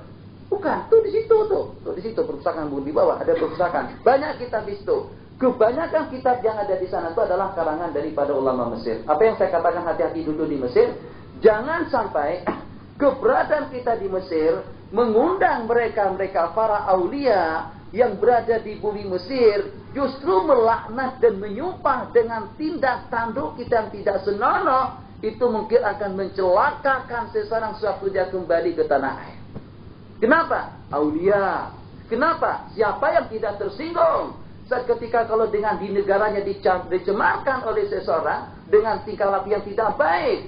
Dia dengan yang porno, dia dengan gitarnya, dia dengan drumnya, dia dengan pianonya, dia dengan hiburannya. Di mana dengan kita yang tidak meraihkan kemuliaan tempat dan juga dengan kemuliaan bulan Ramadan yang penuh dengan barakat, yang penuh dengan nafahat. Begitu juga dengan bumi Mesir yang disebut dengan Ardul Kinanah, Ardul Anbiya wal Mursalin, bumi para nabi-nabi dan rasul. Nabi kita ada hubungan keluarga. Innali fihi rahimah, aku ada hubungan silaturahmi dengan mereka. Itulah dengan Mariatul Qibtiyah, ibu daripada Nabiullah, ibu daripada putra Nabi yang bernama Ibrahim. Itu dengan ibu beliau adalah daripada Mesir, daripada Qibti, Mariatul Qibtiyah. Aku ada hubungan keluarga dengan ulama Mesir, dengan orang-orang Mesir. Jangan sampai keluarga Nabi yang duduk di sini tercemarkan dengan perbuatan kita yang janggal. Sebagaimana saya katakan tadi, jangan sampai kita yang menerjemahkan sabda Rasulullah yang berbunyi, akan tiba saatnya dengan umatku yastahillunal hira wal ma'azib, yang menghalalkan zina dan juga dengan alat-alat musik. Jadi dengan kita di Mesir bukan untuk kita berhibur dan juga bukan untuk kita main drum atau dengan alat-alat yang seumpamanya. Kalau dikatakan khilaf, bawa khilaf tersebut itu ke Eropa, kita bawa ke Amerika. Di Amerika tempatnya memang maksiat, suasananya mungkar, keadaannya sebagaimana kita tahu, manusia tidak mengenal ibu dan anak, yang kadang-kadang dengan pergaulan sumbang barangkali disebut ibu dengan anak, dengan binatang pun juga mereka melakukan hubungan tanpa ada sesuatu yang menghalang mereka. Laki-laki kawin dengan laki-laki mendapatkan perlindungan daripada perlembagaan mereka. Itu di Eropa. Sementara di Mesir, para aulianya tidak terhitung, ulamanya tidak terhitung. Siapa saja dikatakan, sebagaimana dikatakan, yang mencemarkan kemuliaan tempat, dia akan diusir Allah Subhanahu wa ta'ala. Hati-hati duduk di Mesir. Ya memang banyak perkara-perkara mungkar di Mesir, tapi yang penting jangan sampai kita yang terlibat. Nah, itulah maksud kita mengangkat masalah yang tadi. Satu, dengan sembahyang berjamaah. Sembahyang berarti rahmat. Sembahyang berarti maghfirah, sembahyang berarti kebajikan. Menjelma rahmat dan kebajikan kita kepada penghuni-penghuni kubur. Baginda bersabda, segala gerak-gerik dan perbuatan yang dilakukan oleh saudara-saudaramu yang masih hidup, itu dikenal oleh saudara-saudara kita yang sudah mati. Kalau Anda tidak percaya, buka hadis. Kalau tidak percaya, ada sebuah kitab yang saya tulis, namanya Hukmu Nabshil Kubur, memindahkan dan mengoreksi kubur. Saya sebutkan beberapa hadis di situ yang membuktikan si mati mengetahui dengan apa yang berlaku di permukaan bumi. Ada hubungan ittisal antara mereka dengan penghuni-penghuni bumi, sehingga dengan mereka, kalau seandainya kita katakan mati, kenapa waktu kita berkunjung ke kubur-kubur seperti kita berkunjung ke rumah orang yang masih hidup? Assalamualaikum, assalamualaika, seperti kita salam kepada yang hidup. Ya ahlal kubur. Maknanya ahli kubur itu mendengar dan juga menyahut. Tidaklah berarti dengan kalian, sabda Nabi, lebih lantang mendengar perkataanku daripada mereka. Kalian dengar, mereka pun juga mendengar selantang itu. Ini dikatakan sewaktu Nabi kita menguburkan tokoh-tokoh Quraisy yang mati pada perang Badar. Innakum, Nabi kita bersabda, tu'radu alayya a'malu ummati, kawan-kawan, dan juga dengan saya pribadi, tu'radu alayya, diperlihatkan kepadaku amal perbuatan daripada umatku pada tiap hari Kamis. Seronok tak kita kalau pada tiap hari Kamis, seketika dengan gerak kita sepanjang minggu dilaporkan kepada Rasulullah dengan gitarnya, dengan deranya, sampai dia tidak ke masjid untuk melaksanakan sedang berjamaah. Oh ente, kamu bagaimana dengan kita mengharapkan syafaat daripada baginda nanti pada hari kiamat, sedangkan baginda telah mendapatkan laporan daripada malaikat, diperlihatkan dengan amal perbuatan kita yang buruk dan jijik dan jelek sekali. Seketika dengan kita berada di permukaan bumi Allah, tambah lagi dengan di bulan Ramadan, tambah kembali dengan di tempat yang mulia, dengan Ramadannya yang mulia, dengan lokasinya yang mulia. Kalau Anda tengok kawasan Haya Asyir, tuh dia dengan kawasan pekuburan, berapa banyak yang dikuburkan di sana. Jangan kita cumarkan mereka, jangan kita aniaya mereka, jangan kita sakiti mereka. Dengan apa kita menyakiti mereka? Dengan perbuatan-perbuatan yang janggal. Jadi seperti dengan alat-alat musik, ada tidak ada, tapi saya bercakap secara umum. Begitu juga dengan internet, ada tidak ada, tapi kita berbicara juga secara umum. Itu suatu perkara yang mencemarkan dan yang mengecewakan dan yang menyedihkan penghuni-penghuni kubur, yang dengan mereka berkata, la tu'dhu, sabda baginda Rasulullah, la tu'dhu sahibal qabri fayu'zi. Jangan kau ganggu penghuni-penghuni kubur, nanti mereka akan ganggu kamu, akan aziyah kamu, akan ganggu kamu. Maknanya dengan mereka boleh melakukan yang semacam itu kepada seseorang, kalau dengan doa daripada penghuni kubur dikabulkan Allah, kita akan menjadi celaka wal iyadzubillah. Jadi jangan sampai kita balik dari Mesir ternyata gagal. Kita juga heran, apa sebabnya? Kita terjun dengan masyarakat, terjun di masyarakat, orang tak viral, orang tak peduli, ilmu tak bermanfaat, mengamalkan tidak. Jangankan untuk memberi, untuk kita saja tidak cukup. Jangankan untuk merubah, untuk kepentingan diri pribadi kita pun juga tidak terubah. Nah, kalau macam itu keadaannya, apa yang menyebabkan manusia yang gagal? Mungkin saja kalau setelah kita kaji, pinjaman daripada kerajaan cukup, rumah nyaman, fasilitas hidup lengkap, kereta ada, motor paling tidak ada. Motor barangkali dengan kita tidak ada. Kalau dengan bus kita boleh naik. Segala keperluan yang kita perlukan lengkap cukup. Tengok Haya Asyir, saya tak menduga Haya Asyir yang begitu jauh daripada kawasan Nasar City, ternyata tuh di sebelah sini dengan orang jual sayur, segala keperluan dapur lengkap cukup dan murah dan elok sekali. Hati-hati dengan segala fasilitas hidup yang seperti itu. Jadi yang saya maksudkan, kalau sebagian orang tidak menjaga kemuliaan waktu dan tempat, situasi dan kondisi, kitalah sebagai mahasiswa Azhar, kitalah sebagai umat Nabi Muhammad yang menjaga dan yang meraihkan dan yang berperasaan tinggi seperti itu, kita mulai dengan yang paling mudah kita laksanakan, tapi yang paling sulit pada hakikatnya dengan melaksanakan sembahyang berjamaah. Ambil panduan, akhwat dengan ikhwat tidak ketinggalan, saya juga tidak ketinggalan dengan peringatan saya ini. Sembahyang berjamaah yang walaupun buta, jauh rumahnya, yang walaupun tidak ada yang membawa, yang walaupun ada binatang-binatang yang merayap dan yang melata, tetap saja Nabi kita wajibkan dia untuk melaksanakan sembahyang berjamaah. Kecuali kalau munafik, kata para sahabat, itu saja yang tidak akan melaksanakan sembahyang berjamaah. Jadi mudah-mudahan dengan berkat bulan Ramadan dan juga dengan berkat kita dalam waktu yang sama, cobalah dengan kita hidupkan suasana sembahyang berjamaah di musalla masing-masing. Kalau boleh kita berhimpun di padang atau di dataran, alangkah eloknya. Sekarang tak boleh, oke, tidak problem. Ada musalla di tiap wilayah atau tiap rumah negeri. Di sanalah kita menghidupkan sembahyang berjamaah. Sembahyang berjamaah saja dulu sebagai langkah yang pertama. Kenapa? Dengan kita tidak ingin dengan pahala yang lebih berlipat ganda. Saya bercakap semacam itu sebab masih ramai di kalangan kita yang tidak menghidupkan sembahyang berjamaah. Kita wakilkan kepada orang-orang Mesir. Di Mesir, Masya Allah, Tabarakallah, subuh pun di Mesir salam sampai 5-6 saf. Tengok saja, mana kita Melayu, tak ada. Hanya beberapa orang saja yang melaksanakan sembahyang berjamaah di situ. Mungkin kita berjamaah di rumah-rumah negeri. Oke, di rumah-rumah negeri. Kenapa kita harus berjamaah? Satu hikmah, terima oleh-oleh atau dengan buah tangan dari Malaysia.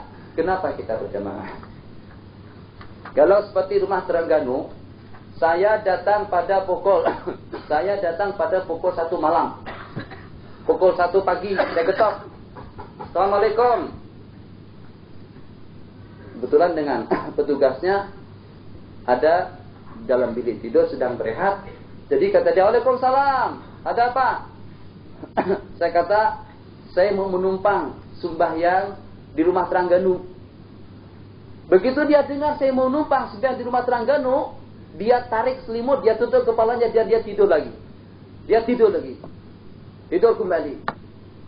Jadi saya kata, buka pintu. Kata dia, untuk apa? Untuk sembahyang tahajud. Kata dia, Ustaz sembahyang di dataran saja. Ustaz sembahyang depan rumah saja, tak payah masuk masjid, tak payah masuk ke rumah. Sebab Ustaz masih boleh salat di luar. Saya sendirian, dia tak berkenan buka pintu. Tapi kalau kita datang 30 orang, kita kata, Assalamualaikum. Waalaikumsalam. Siapa? Kami mau buat sembahyang tahajud di musala nih, di sini nih, di dewan. Kami buat sembahyang di dewan.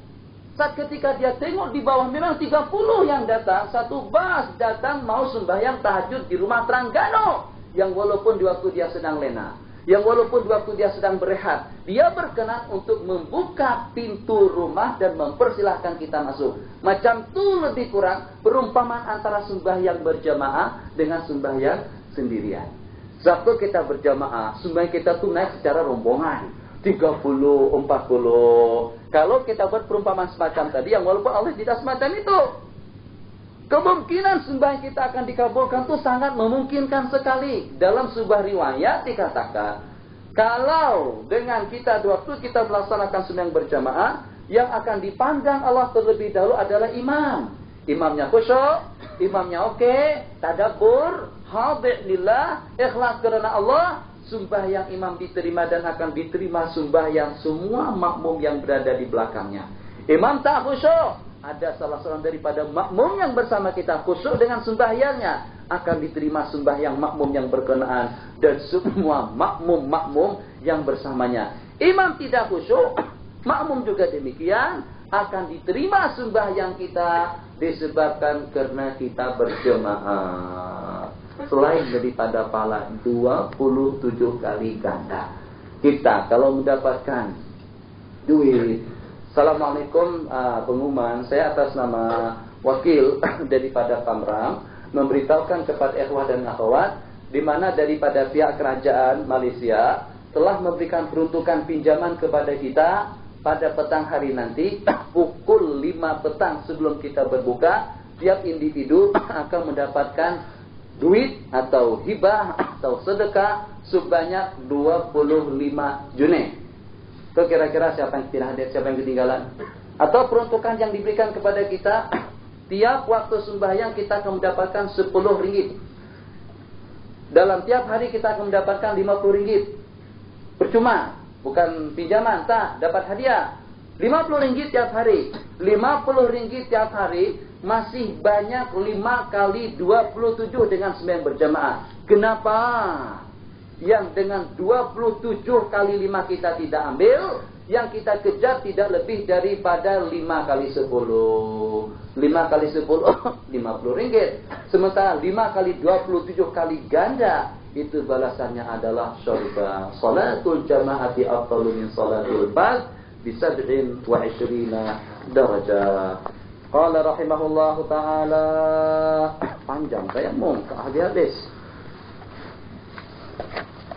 Wa man faqada ma'an, kalau kebetulan tidak ada tanah dan juga tidak ada air, maka wajib dia sembahyang untuk menghormati waktu dan wajib dia mengulangnya apabila dia temukan air atau tanah di tempat yang gugur sembahyang dengan bertayamum. Fala yu'idu idza wajada turaban fil hadar, dan dia tidak wajib mengulangnya kalau dia mendapatkan tanah di waktu dia bermukim. Silakan kalau ada pertanyaan. Qala yaqulu al-imam Ibnu Naqib rahimahullahu ta'ala wa qila sampai qala wa wajibatuhu wa qila yaghsiluha ba'da al-alim wa qila yaghsiluha ba'da al-alim. Muka surat 27.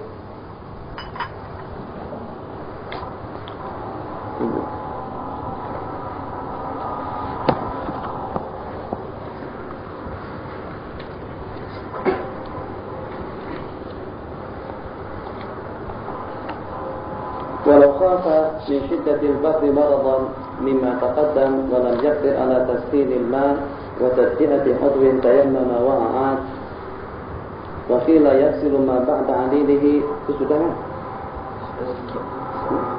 Sedikit saja tergantung masalah.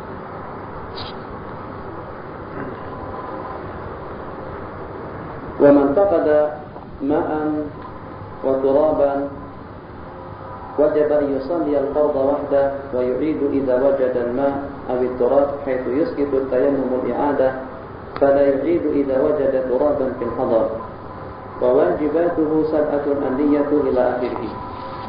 Jadi menyambung dengan pembicaraan yang telah kita bicarakan pada beberapa pertemuan kita yang telah lalu, perkara yang berkenaan dengan tayamum.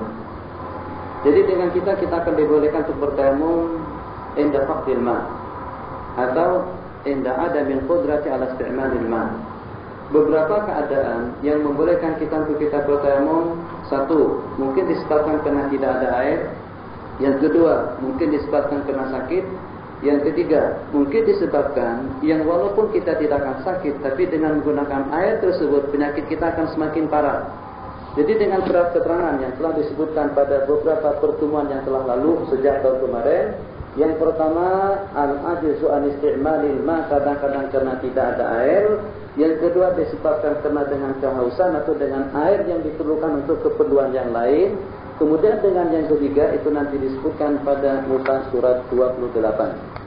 Kita mulai pembicaraan kita dengan masalah yang kita sebutkan tadi. Qala khafa min syiddatil barad. Seperti di sini. Jadi bukan karena dengan kita tidak ada air, bukan karena tidak ada air, tapi kita khawatir kita akan sakit saat ketika dengan kita menggunakan air di musim sejuk. Maradan mimma taqaddam. Sedangkan kita tidak sanggup untuk mentaskhir, untuk memanaskan atau juga untuk menghangatkan air. Wa tadfiyati 'udwin tayammama wa a'ada. Ini masalah kita sekarang. Masalah kita sekarang masalah di Mesir. Yang pertama sahkan keadaan. Yang kedua, kita tidak sanggup untuk mengeringkan anggota tubuh kita selepas kita berwudu. Kalau kebetulan betul dengan sahkan tidak ada, pemanas tidak ada, tapi dengan kita ada peralatan-peralatan tertentu, atau juga dengan perantaran kain atau dengan tuala, yang setelah selesai kita mengambil air wudu, kita akan keringkan anggota tubuh kita secepat kilat, yang sehingga kita tidak merasa sejuk atau tidak akan kesejukan. Dalam keadaan seperti itu kita tidak boleh bertayamum. Boleh bertayamum satu dengan syarat yang pertama, tidak ada pemanas air. Yang kedua, tadfi'ah, penghangatan, dan tidak ada yang akan menghangatkan anggota tubuh kita setelah kita berwudu. Dalam keadaan seperti itu, tayammama wa a'ada, maka kita boleh bertayamum dan kita akan ulang kembali dengan sembahyang kita. Wa man faqada ma'an wala turaban, katakanlah seperti kita di kapal terbang. Yang pertama dengan air tidak ada, yang kedua dengan debu-debu untuk bertayamum pun juga tidak ada. Maka diwajibkan dia melaksanakan sembahyang fardu saja. Yang sunat tidak boleh kita laksanakan. Awabid tidak perlu, rawatib tidak perlu. Qala wa yu'idu idza wajadal ma'a awit turaba, dan diwajibkan kita mengulang kembali dengan sembahyang yang kita laksanakan kalau kita mendapatkan air atau dengan tanah di tempat yang dengan tayamum itu akan menggugurkan tempat buang sembahyang. Ini rumit. Gimana? Kalau seperti kita di sini kita tayamum, disebabkan karena dengan suasana dan keadaan. Yang pertama, air tidak ada sama sekali. Yang kedua, kita tidak boleh bertayamum. Jadi maknanya dalam keadaan seperti itu, kita boleh melaksanakan sembahyang, bahkan dituntut untuk melaksanakannya. Hanya saja sembahyang tersebut itu wajib diqadha. Yang kalau pada waktu air datang, kita wajib mengqadhanya dengan berwudu. Yang kalau kebetulan ada tanah, kita wajib mengulangnya dengan bertayamum. Tapi itu pun wajib kita melaksanakan sembahyang qadha dengan bertayamum kalau seandainya dengan tayamum tadi itu akan menggugurkan kewajiban kita. Nah, ini macam mana? Jadi kita buat perumpamaan. Satu, kita bertayamum di sini, dan yang kedua kita bertayamum di padang pasir. Yang bertayamum di padang pasir memang air tidak pernah ada di sepanjang tahun, di sepanjang bulan air tidak ada. Jadi dengan kita, kalau kita bertayamum di padang pasir, terus kita melaksanakan sembahyang fardu, kewajiban kita gugur pada itu. Itu maknanya haitsu yusqitu tayammumul i'adah. Bagaimana gambaran masalah tersebut? Tayammum yang menggugurkan kewajiban. Tayammum yang kalau pada waktu kita bertayamum di tempat yang kebiasaannya memang tidak ada air. Kalau seperti di Kahira, selalunya ada air. Jadi kalau kita bertayamum pun percuma saja, tidak ada arti kalau kita bertayamum untuk kita melaksanakan sembahyang fardu wajib kita ulang kembali. Kalaulah kebetulan waktu kita bertayamum, waktu kita sembahyang, wudu tidak, tayamum tidak, terus dengan debu ada, waktu kita akan bertayamum untuk melaksanakan sembahyang fardu, tetap saja dengan sembahyang qadha kita itu tidak akan gugur. Bila gugur, kalau dengan sembahyang tersebut, dengan tayamum kita laksanakan, yang dengan tayamumnya akan menggugurkan kewajiban kita. Keterangan lebih jelas, fa in tayammama yaqulu fala yu'idu idza wajada turaban fil hadar, maka tidak wajib kita mengulang sembahyang kalau kebetulan kita menemukan tanah fil hadar di tempat kita bermukim, sebab di tempat bermukim itu selalunya ada air. Wajibatu sab'atun. Satu, an-niyatu fayad istibahata fardhi shalah. Sengaja ku bertayamum untuk membolehkan sembahyang, atau istibahati muftakirin ila taharah. Istibahati muftakirin ila taharah misalkan saja dengan tawaf. Jadi dengan tawaf termasuk daripada syai' muftakir, sesuatu yang memerlukan wudu dan tayamum saat ketika kita akan melaksanakannya. Sebagaimana dengan kita harus dalam keadaan sujud dan bersih waktu kita sembahyang, seperti itu juga halnya kita waktu kita akan melaksanakan tawaf. Jadi kalau demikian, kedudukan sembahyang dengan tawaf itu tidak jauh berbeda. Boleh kita niatkan, sengaja ku bertayamum untuk memperbolehkan diriku sembahyang, atau sengaja ku bertayamum untuk melaksanakan tawaf ifadah atau dengan tawaf sunat. Qala au istibahati muftaqir ila taharati wala yakfi, dan tidak memadai niat rafil hadathi wala fardhu tayammum. Fa in tayammama li fardhin wajaba niyatul fardhiyati la ta'yinuhu min zuhrin aw fardhin. Cukup dengan kita niatkan nawaitu tayammuma listibahati fardhis shalah. Tidak mesti dengan listibahati fardhiz zuhri. Cukup dengan fardu sembahyang. Tidak mesti kita ta'yinkan dengan fardhiz zuhri atau asri atau maghribi.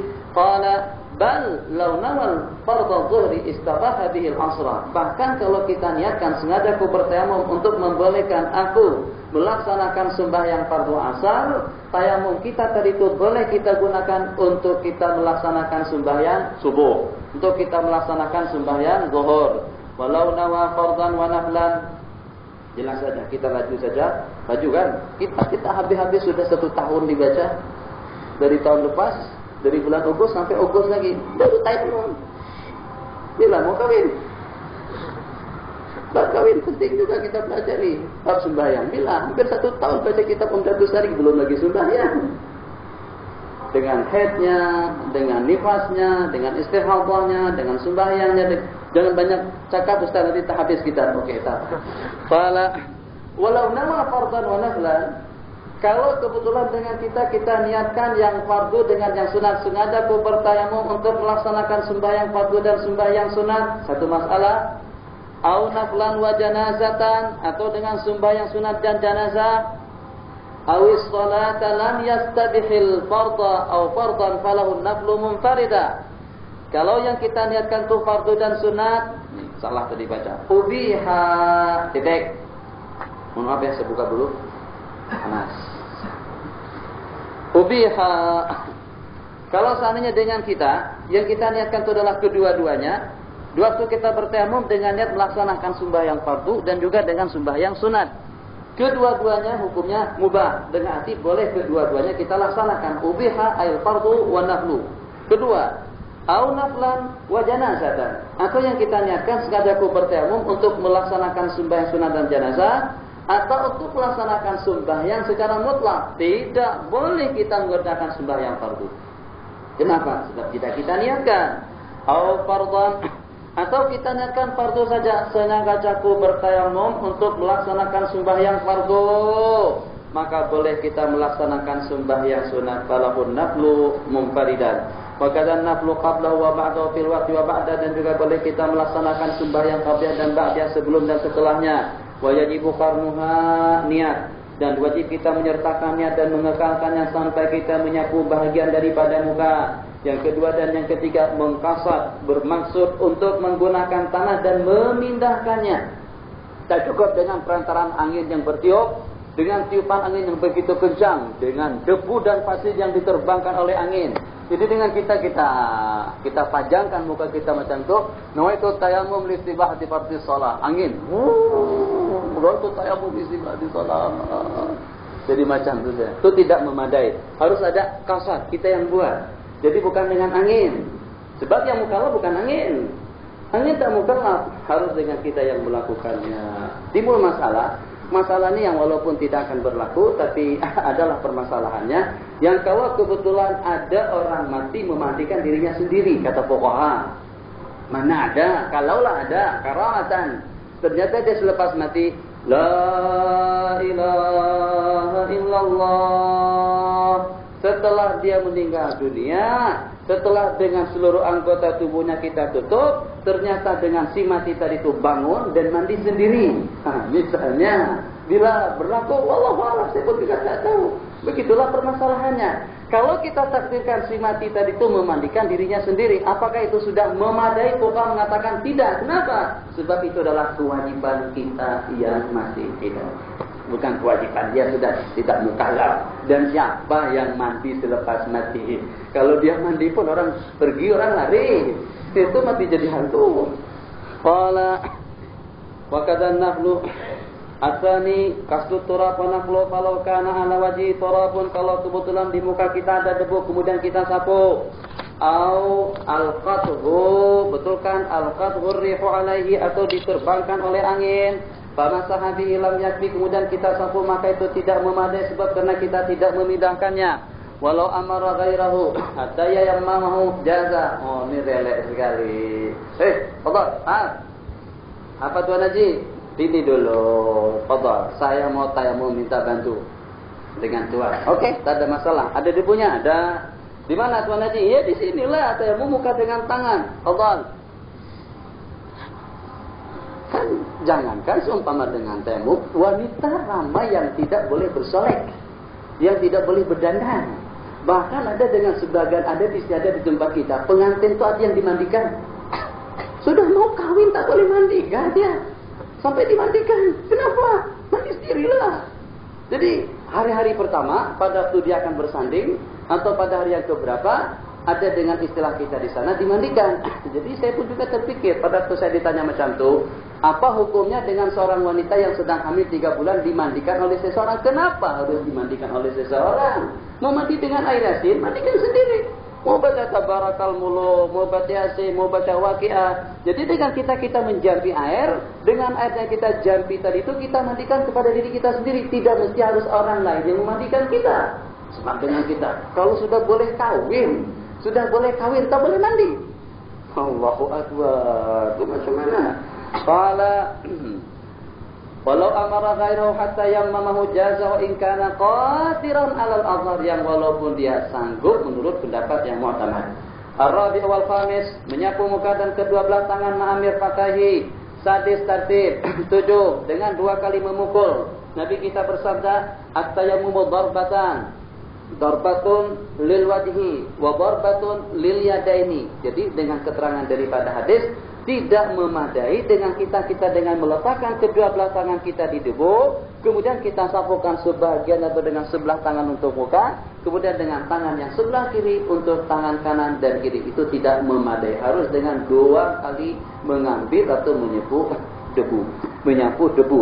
Qala, ada pendapat Wakila in angkana bi darbatin kata kathir wa nahwiha. Ada pendapat mengatakan kalau memadai dengan 1 kali meletakkan tangan, maka itu sudah memadai, seperti dengan gunakan firqah. Firqah potongan kain. Jadi dengan kain, sehelai kain disebut dengan firqah atau dengan yang seumpamanya. Wala yajibu isalu batina sya'rin khafifin. Dan tidak diwajibkan dengan kita meratakan kepada bahagian rambut yang nipis, maksudnya yang tidak tebal. Apakah seperti waktu kita berwudu? Kalau waktu kita berwudu kita gosok muka kita semacam itu, tangan pun juga, masya Allah tabaraka, jangan tidak digosok tangan. Perumpamakanlah waktu kita berwudu seperti dengan kita menanggalkan daki dan kotoran dan najis daripada anggota tubuh kita. Nabi kita bersabda, saat ketika dengan muka kita basuh, saat ketika dengan kedua belah tangan kita cuci, saat ketika dengan kepala kita sapu, itu akan berguguran dosa kesalahan kita seperti yatana saru warakul asjar, seperti bergugurannya daun-daunan yang sudah kering daripada pokok kayu. Jadi perumpamakanlah dengan kita, waktu kita membasuh muka, air wudu akan membersihkan muka kita daripada dosa mata, hidung, telinga, perasaan. Bagaimana kira-kira dengan seseorang yang akan melontorkan kotoran daripada mukanya? Seperti itulah waktu kita berwudu. Jadi jangan setakat dengan menggunakan 1 belah tangan saja, dengan tangan kiri waktu kita membasuh, jangan dengan dibelaikan, digerakkan begitu saja. Tidak. Alangkah bagusnya kita gosok, sekuat-kuatnya kita gosok supaya dengan air tadi itu meresap. Pendapat daripada ulama Malikiyah, at-tadlik hukumnya wajib. Kalau berwudu dengan tidak menggosok, wudunya tidak sah. Yang senantiasa tidak diperhatikan kedua belah kaki. Tengok. Jadi kebanyakan daripada pegawai-pegawai kita, kalau waktu kita berhenti di tempat pemberhentian, katakanlah seperti dengan di gurun, katakanlah seperti di mana saja, jarak perjalanan daripada wilayah ke wilayah, tempat kita makan, tempat kita berehat, tempat kita berhenti, tempat kita sembahyang, kebanyakan daripada yang berwudu di sana dia tidak mau duduk. Jadi selepas dia basuh muka, tangan, sapu kepala, waktu dia basuh kaki tidak lebih daripada menggerakkan kedua belah kaki kepada pipe air. Apakah kira-kira akan meresap? Wallahu a'lam. Jadi apa artinya dan apa tujuannya? Kalau dengan cara wudu yang seperti itu, di mana dengan kita masih bimbang apakah sah atau tidak, ketidak ada kepastian kita tentang wudu, itu menyebabkan dengan sembahyang kita pun juga menjadi batal. Cukup. Qala wala yajibu isalu wa sunanu tasmiyatu bismillahirrahmanirrahim, mendahulukan yang kanan daripada yang kiri dan memulainya daripada a'la wajhi, daripada bagian atas, daripada bagian yang di atas daripada muka kita. Wa fil yadi, dan di tangan, yadau asabi al-yusra, meletakkan jari-jari tangan kiri selain daripada ibham. Meletakkan jari-jari tangan kiri ini 4, 1, 2, 3, 4. Ini 4. Selain daripada ibham, ibu jari. Macam mana? Ala zuhuri asabi'il yumna, ini disebut dengan butun, ini disebut dengan zuhur. Jadi dengan jari tangan yang sebelah kiri diletakkan ke belakang jari tangan yang sebelah kanan, sudah jadi semacam ini. Qala siwal ibham, selain daripada ibham. Qala wa yumirruha ilal qoi, kemudian melalukannya, menggerakkannya sampai kepada lengan, ini disebut dengan ko, sampai kepada lengan. Qala wa yumirruha ilal qoi summa yadhumu atrafa asabi'i ila harfi zira, kemudian kita lengkungkan, tadi kan macam ni rata, untuk kita menyapu belakang daripada jari tangan. Jadi macam ni rata, jalan, ini tak terkena ni. Ibu jari tidak kena. Jalan sampai kepada ko, berhenti. Mau take up atau take off. Cemana? Lengkung. Jadi lengkungkan tangan. Biasanya sebelum dia terbang dia berhenti dulu. Macam itu juga tayamum, berhenti dulu. Selepas berhenti, baru injinnya tabung, baru terbang. Nah, macam itu juga waktu kita tayamum. Setelah sampai ke sini, kita lengkungkan ke dalam. Tujuannya untuk mengenakan tepi daripada lengan kita atau tangan kita. Teori yang macam ini sulit. Yang senang macam mana? Selesai. Minta sampai 15 menit membaca yang semacam itu. Tapi untuk mensyarahkan ini kadang-kadang sampai 10 menit. Secara praktikalnya lebih mudah. Qala wa yumirruha ilal qa'i summa yadhummu, kemudian menghimpunkan jari-jari tangannya kepada tepi lengan kanan. Wa yumirruha ilal mirfaq, dan melalukannya sampai ke siku ilal mirfaq. Kemudian setelahnya itu summa yudiru, kemudian dia memutar. Batna kaffaihi, perut daripada telapak tangan kiri, ila batni zira'i, kepada perut daripada lengan kanannya. Ini disebut dengan batan, ini disebut dengan zahar. Jadi lengkungkan untuk kita menyapu bahagian dalam. Wa yumirruha, sedangkan dengan ibham, dan melalukannya, menggerakkannya. Sedangkan dengan ibu jari marfu'ah, ini ibu jari marfu'ah masih terangkat. Ibu jari masih belum berperanan di sini. Marfu'ah. Fa'idha balaghal qa, apabila dengan tangan kiri tadi itu sudah sampai ke lengan kanan, apabila sampai ke situ, qala masaha, kita akan menyapukan ibham yang sebelah kiri ke belakang ibham yang sebelah kanan. Baru kita lekatkan. Jadi untuk menyapu ibham dengan ibham. Jadi macam itu, lengkung sampai ke siku, putar. Naik ke atas, ini masih terangkat, jalan sampai ke kok, sampai ke lengan. Baru disentuhkan kepada belakang ibham, itu untuk yang sebelah kanan. Dan seperti itu juga halnya dengan di sebelah kiri. Qala summa yamsahul yusra bil yumna kadzalika summa yukhallilu at-takhlil. Begini asabi'ahu, menyelat-nyelati kedua jari tangannya, wa yamsahu ihdar rahataini, dan menyapu kedua belah raha. Ihda ar-rahataini itu penafsiran daripada takhlil, menyapukan salah satu dari dua telapak tangannya kepada yang lain, sunat.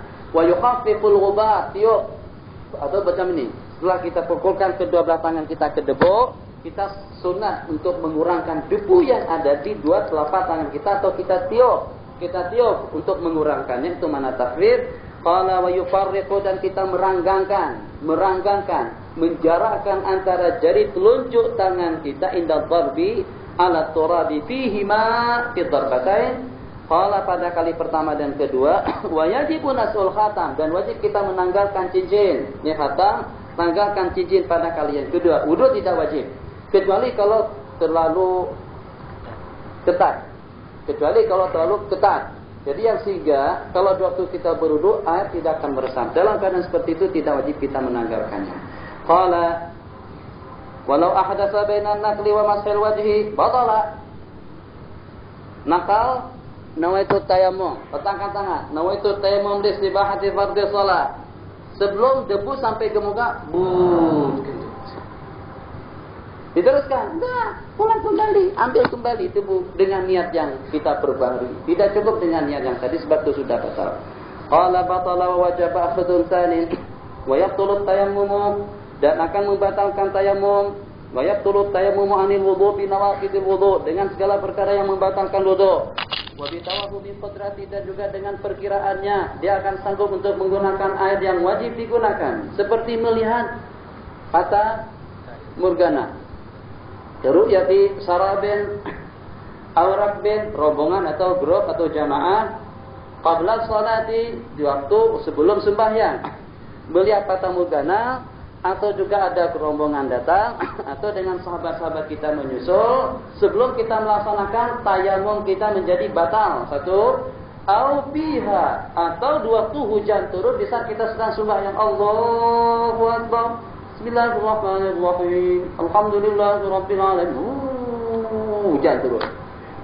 Bagaimana hukumnya dengan sembahyang yang sudah hampir selesai kita laksanakan, yang kebetulan pada itu hujan turun? Jawabannya, kalau kebetulan dengan tayamum kita tadi itu akan menggugurkan fardhu sembahyang, kita tidak wajib membatalkannya. Tapi kalau ternyata tayamum kita tadi itu seperti kita tayamum di sini. Di sana ada air, di sini ada air, di sana sini juga ada air. Jadi kita tadi bertayamum disebabkan karena air putus. Jadi maknanya sembahyang yang kita kerjakan dengan tayamum tadi itu akan kita ulang kembali. Yang seperti itu, kalaulah di saat kita sedang sembahyang pun kalau hujan turun, air datang, sembahyang kita menjadi batal dan wajib kita melaksanakan kembali dengan berwudu. Qala in kana fiha wa kanat, kebetulan dengan sembahyang tu mimma tu'adu, daripada jenis sembahyang yang wajib diulang kata tayamumnya hadirin li fardil ma, seperti dengan tayamumnya orang yang bermukim disebabkan karena tidak ada air. Fa ilam tu'an, kalau dengan sembahyang itu tidak akan diulang seperti tayamumnya seorang musafir, fala tabtul wa yutimmuha, dan boleh kita menyelesaikan dan itu sudah memadai. Lakin yundabu, akan tetapi disunatkan kita menghentikannya untuk kita mulai liyasta'nifaha liyaf'alaha, untuk kita kerjakan secara sempurna dengan berwudu. Wa irra'ahu fi nafin, kalau kita tengok air di waktu kita sedang melaksanakan sembahyang sunat, sedangkan dengan sembahyang sunat sudah kita niatkan dengan jumlah rakaatnya. Wa nawa adadan, sengaja aku melaksanakan sembahyang sunat awabin 20 rakaat lillahi ta'ala, Allahu Akbar, setelah 8 rakaat hujan turun. Apakah boleh kita teruskan sampai ke rakaat yang ke-20? Adam mahu. Boleh kita berhenti dan juga boleh kita teruskan. Wa illa, kalau kita tidak meniatkan bilangan, tadi nawa adadan. Wa illa, ay wa illam yarwi adadan parak ada ini, maka yang boleh kita laksanakan itu hanya sekedar 2 rakaat saja. Wala yajuzu tayammumun aktar, yajuzu bitayammumin aktaru min fardhatin wahidatin maktubatin aw mandhurah, dan tidak boleh dengan satu kali tayamum mengerjakan lebih daripada satu kewajiban, baik itu maktubah, fardhu maupun nazar. Wa ma syaa minan nawafil wa janaiz, dan sejumlah berapa kali saja daripada sembahyang sunat dan jenazah. Perlu diketahui dan dalam catatan kita, kalau kebetulan kita akan melaksanakan sembahyang jenazah 2, 3, 4 kali, apakah memadai dengan satu kali tayamum? Kita katakan memadai, sebab yang wajib bertayamum pada tiap waktu itu hanya khusus untuk sembahyang fardu saja. Selesai.